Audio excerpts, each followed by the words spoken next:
What's going on, y'all? Evan7 here, back with another video. So today is the Goku Jr. side deck profile, right? So many been asking me about a side deck. Now, I will upload the link for the actual deck profile underneath this link here, so you can click on it. It's the exact same deck. I may do some changes as the meta goes on, because it's a fun deck. But I want to do a breakdown real quick on the side deck that I'm using. So let's get to it. So I am running two of the Son Gokus, the Legendary Warriors, right? Now, I run a third one in the deck itself, but this here is for slow matchups. Against slow matchups, they don't want to hit you, or they know you're going to try to crit life, or they don't want you to awaken power them. You can run 3 of these to actually turn 3 kill them. You get the Open Universe 7 early in hand, you'll be fine. So you have 3 of these, and you have a build up with the Gotens, and it's like a turn 3. It's actually a turn 4. But you're looking at turn 3 if you're able to have the perfect hand, right? But he is a 1-drop unison, and you get to look up to 3. So you can just look at the 1 card. So I always look at 2. It usually is a Goku lineage card. Next we have Super Saiyan Trunks altering the future. Okay, so one thing that's really cool about this, right? So I actually been practicing with this unison. So against Android 16 or any blue deck, they would use the 4-drop blue unison, right? So because it's a threat, it could get rid of awakened power right away. You know what I'm saying? Just remove a mark and send the card to the bottom of the deck. So with the SS Trunks alternating the future, I decided to run this as a side deck and actually run 2. Reason why is because he is a dual attack, and also you have to play chess when you're playing against a blue unison.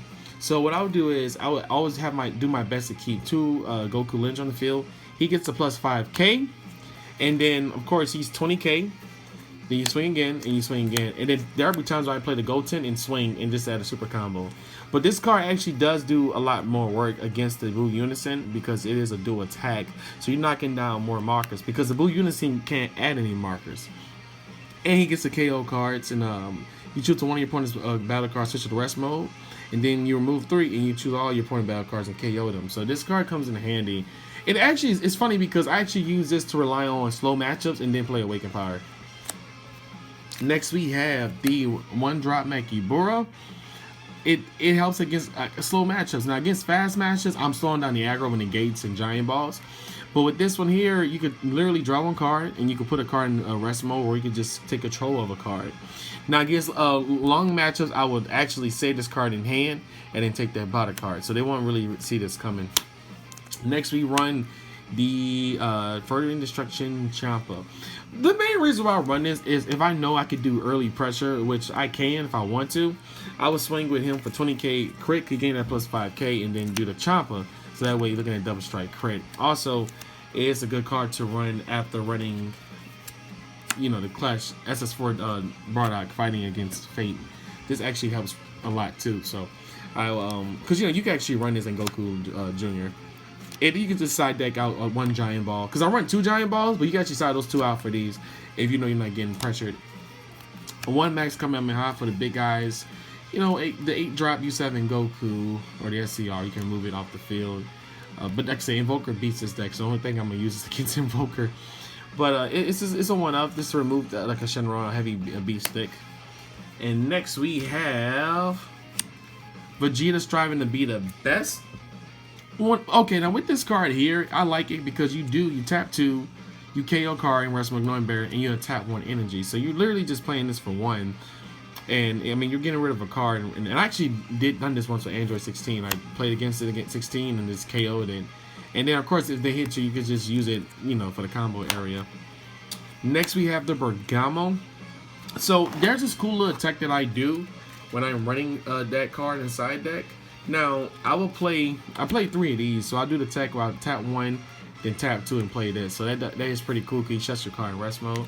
This card really good against slow matchups. And yes, I'm talking about slow matchups a lot because slow matchups tend to really do some damage against this deck, especially against blue.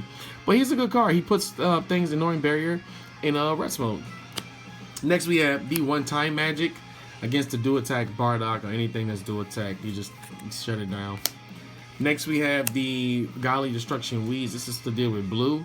Of course, you draw one card, and you can also use it for a combo, but it's just to slow your opponent down because they have Sensor Beams. We have Shadows Align. Now, I run 2 of these in the deck. You can negate. You can negate up to. I mean, you can negate an attack, but you can search up to 1 yellow sand card, so it costs a 4 or less. Now, I ran this. Now, I do actually run Representatives of Universe 7, but with this card here, it's just to search out more of the Go-10s and SS3 Gokus. But I might replace this with another one, so that way I can add Awakened Power to my hand as soon as possible. But I actually run this in my main deck for Awakened Power. Alright, and next we have the Carfest 5-drop Freezes Divine Transformation. This card is actually really good against blue because its permanent said this card can't be removed from your battle area by your opponent's skills. Now, with Goku Jr., you could go the long route or the fast route, or you could just do mid-range. But I add one to I'll add with this one card in my hand. I usually don't switch out for 2, but if I add this one in my hand, I usually just save it and wait, because they would think, oh, he's gonna play Awakened Power on turn 5, and I end up playing this guy, so it just changed up the whole field.